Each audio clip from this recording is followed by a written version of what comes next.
So part of scoring is trying to get that ball in the hole as quick as possible, and today I'm going to show you the simplest and best way to reduce your score up to 2 to 3 shots per round. It doesn't happen on the tee box, it doesn't happen on the par 5s, it doesn't happen down on the fairway, it doesn't happen with chipping. I'll show you where it happens. It's not about hitting more fairways, not yet anyway, and it's not about how straight your iron shots go.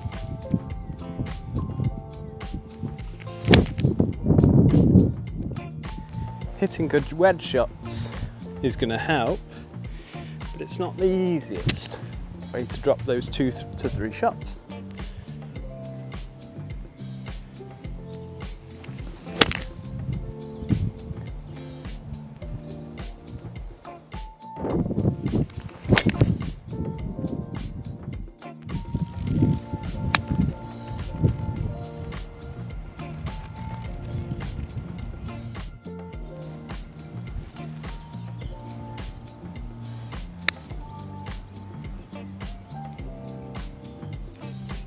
Give me that one? No? Oh, okay.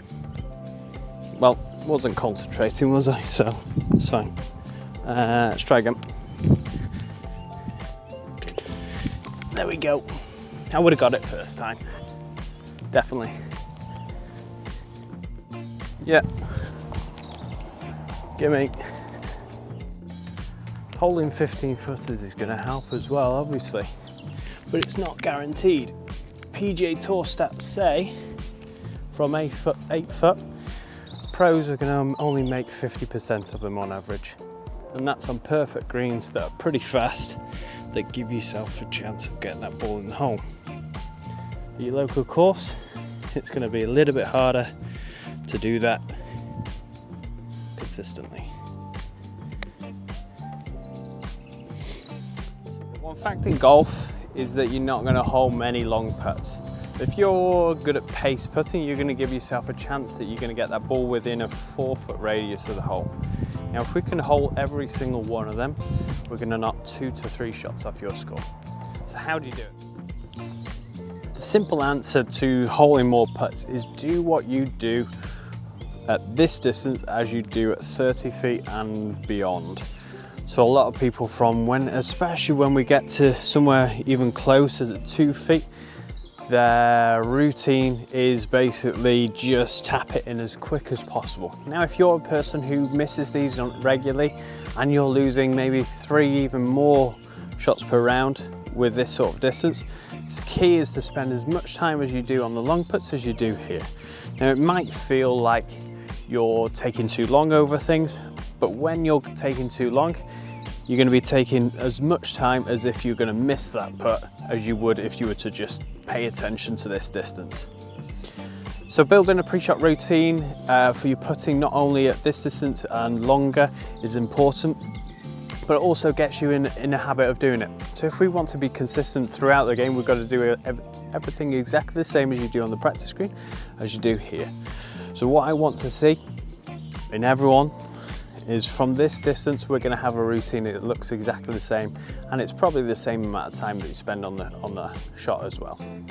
So for me, what I do is I read the green, have a look, and I also use a bit of aim point as well, and it's quick feel just to gauge where that ball's going to fall.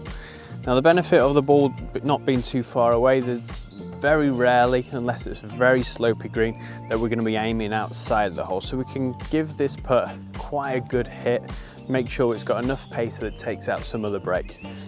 So here I've got a slightly turning putt, so I know that I'm going to just aim slightly left of centre. From there, I'm going to use the line and the ball to make sure that everything's lined up there. From there, I'm using practice swings. I'm making sure that I'm getting the same feel for the swing as I want to put on the ball. While I'm doing this, I'm looking at the hole. So my intention is always to get the ball in the hole. I'm not looking at technique. When we start looking at technique, that's when things can break down. So I like to do practice swings while looking at the ball. From there, we set up and we do exactly the same. One last look at the hole and give that putt a good go to get that ball in the back of the hole. The idea around trying to get all these 4-footers in, it gives you that more confidence from when you're further away that you're not going to leave it any shorter because you're tentative about getting in that dustbin lift. If you're confident from this distance, you're more likely to get these more, or get these shots more from this distance. So to practice, what you're going to do is start at 2 feet. Build a habit of holding these putts. You want to listen to the sound of the ball dropping into the bottom of the hole. That's going to give you more confidence from this distance. And the more times you hear that go in, the more times that you'll be more confident with this stick. So the 3 key points to lowering your scores today is not to miss anything from 4 foot and in. The next point is to make sure that you stick to a process, whether that's from far or for short putts. Take that time to analyze the putt to make sure that you've got a good line on it that gives you confidence that you're going to hit that putt into the middle of the hole. The next part is to putt and to practice from 2 feet, gain that confidence and build that trust that you know you're going to hold that putt. Once you start feeling like you can know and hold that putt, you're going to hold a lot more.